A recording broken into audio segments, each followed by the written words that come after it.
This multiplication table shows that, for example, 20 times 0.2, as indicated here, 20 times 0.2 is equal to 4.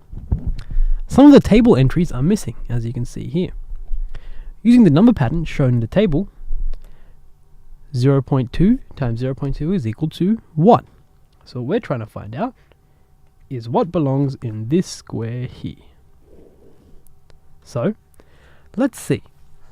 We can see that across each row, and even down the column, that certain patterns are formed.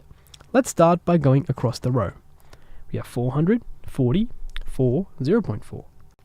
You can see that across each subsequent adjacent entry in each row, there is a division by 10 happening. Division by 10. Then again, a division by 10. And the same happens across this second row and even the third row here. So let's see what we should put. We have 4, 0.4, and so the next one, dividing by 4, will be 0.04, and it also fits in with the next one, 0.004. So, and to answer the question, 0.2 times 0.2 is our missing number here, 0.04, our answer.